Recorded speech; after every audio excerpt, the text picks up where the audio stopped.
So after a delay due to some real world problems, we finally have a little bit of escapism in the form of a Nintendo Direct to lift our spirits and make us feel all a little bit better about the terrible week we've all had.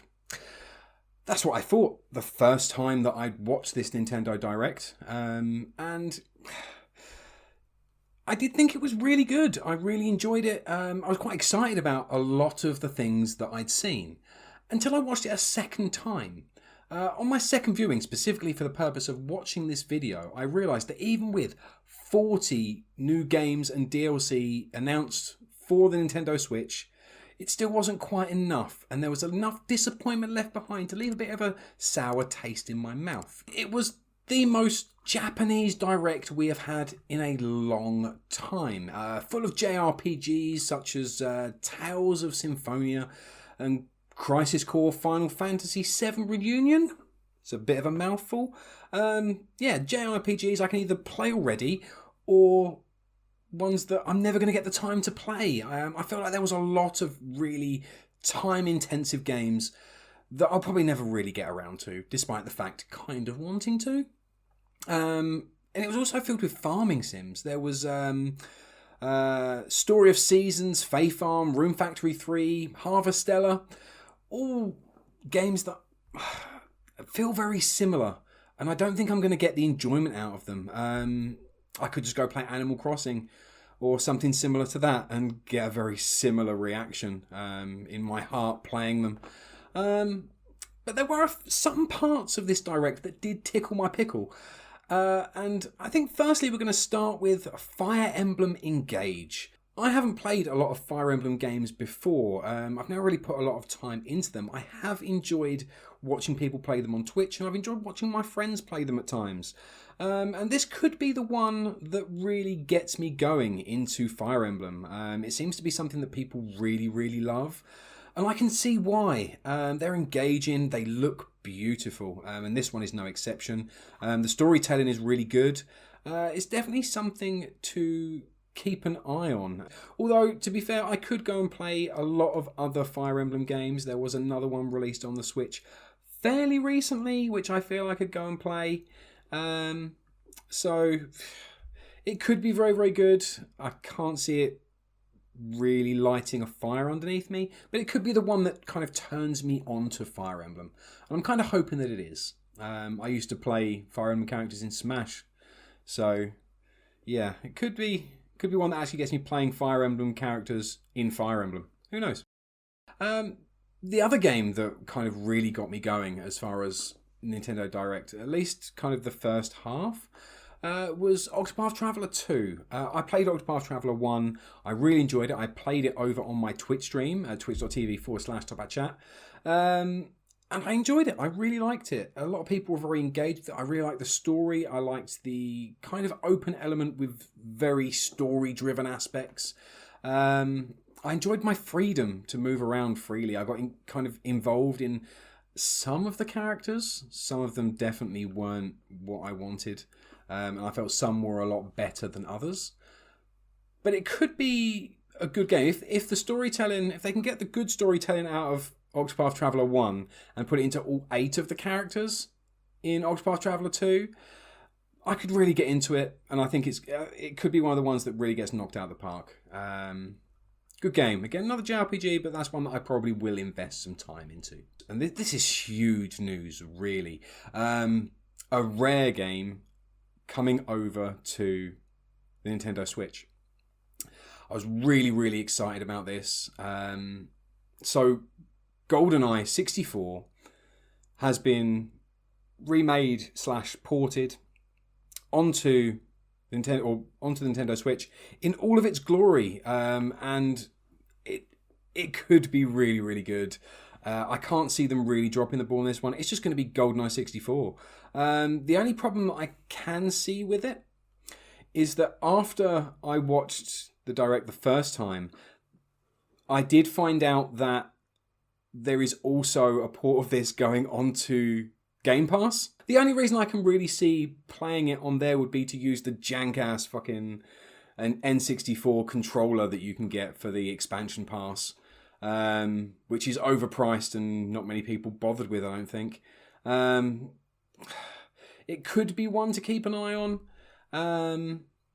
There are also rumours, which I did find out just before the shooting of this video, that the Xbox version that's going on to Game Pass will not have online multiplayer, whereas the Switch version will, which is a massive boon in the direction of the Switch port, other than the fact that you have to play on Nintendo servers, which in every experience I have ever had, they have been absolute dog shit. Borderline unplayable. You can barely get into a party with your friends on Pokemon Sword and Shield, let alone get into a multiplayer matchmaking service on GoldenEye 64. It's just not going to happen. It's just not. It's disappointing. If they can pull it off, it could be amazing. It could be great fun for a little while. There's too many good shooters on other platforms, and it's coming out on Game Pass. So, yeah. It becomes a lot less exciting when you see it like that. You've also got Pokemon Stadium 1 and 2, which are coming. One of the big things about Pokemon Stadium is the fact they worked well with the retro games. So they worked well with Red, Blue, Gold, Silver. And without that integration, I can't see it being as fun. It's essentially just going to be mini games. And bearing in mind that you have Mario Party 1, 2, and 3 also coming over, kind of feels a little bit redundant. Do you really need more party games when there's 3, 4 games of party games coming to the Nintendo Switch game system? Again, it's something that's going to kill a little bit of time, but it's not something to get majorly excited about. You can already play them anyway. Most people have those games in their collection. They're easily emulatable. I can't see a reason for it. Another game, a game I did see, is a game called Endless Dungeon by Sega, which did look really, really good. But again, up to 3 players to play online at the same time, going back about Nintendo servers. Is it going to be that good? Time will tell, but I'm not holding my breath for that. I'm really, really not. Could be amazing. Probably is going to run into a lot of problems. So these were the bits of the Direct that I found really exciting up until this point. Then there was a nice surprise, because a wild Miyamoto appeared. So Shigeru Miyamoto decided to turn up for a few short minutes in the Direct, and he wasted almost all of it talking about a mobile game that nobody plays. So Pikmin Bloom is a game that I didn't even know existed, and I generally have my finger on the pulse when it comes to stuff like this. Made by Niantic. It didn't look fun. It didn't look interesting. It looked very, very average.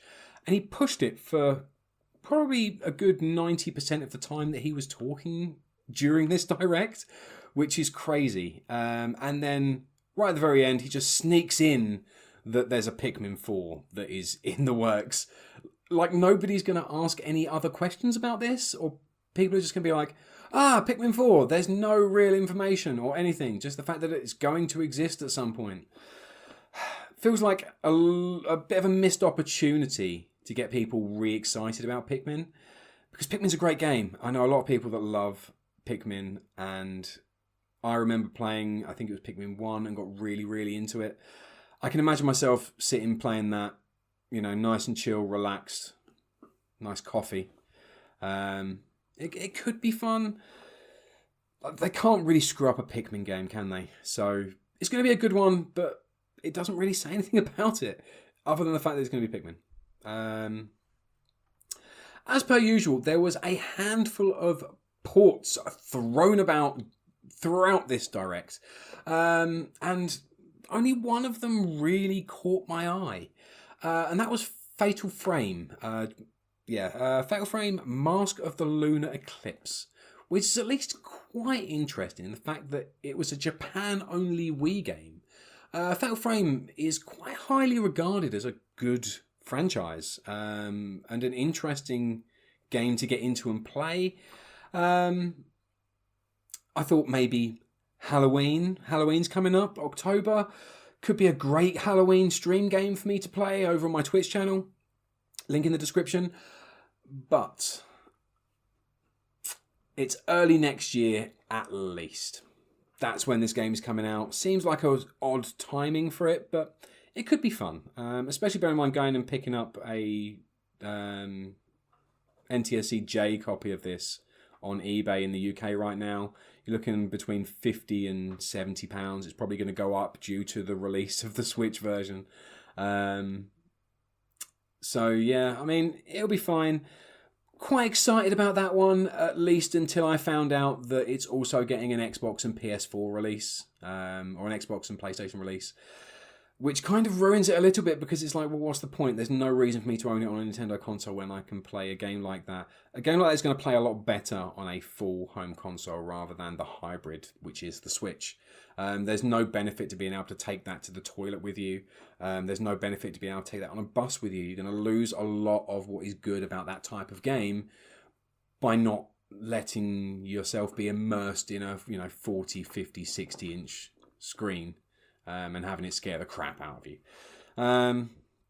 So yeah, the whole of the Direct was a vague disappointment up to this side with a few shining lights. But Nintendo do as Nintendo do, and they save the best until last. We finally have a name for Breath of the Wild 2, and that is Legend of Zelda Tears of the Kingdom, or maybe it's Tears of the Kingdom. I wasn't really listening. I don't know whether they said it outright. I'm guessing it's probably Tears of the Kingdom. And there's lots of tears going around in the United Kingdom at the moment. And there's probably going to be lots of tears coming from the Nintendo Kingdom at the moment, considering that they didn't really show a lot of the game or give any new information about it. It just basically reiterated the fact that it was coming. I mean, yeah, you could probably break it down a little bit and do kind of frame by frame breakdowns of the trailer which they released and showed, but just watching it a couple of times, I think I watched it 3 or 4 times, there didn't seem to be anything that really got me excited about this. It looked exactly the same as Breath of the Wild. There was no real difference from what I saw. I expected it to look similar. I kind of hoped they would show a bit more variety in the environment, which they didn't seem to. I didn't see anything really that made me go, wow, this is really great information to get. It's almost just like propping us up toward the end, and hoping that we were going to enjoy just knowing that they're still working on it and they haven't cancelled it like so many other Zelda games previous. So yeah, that was my take on the Nintendo Direct.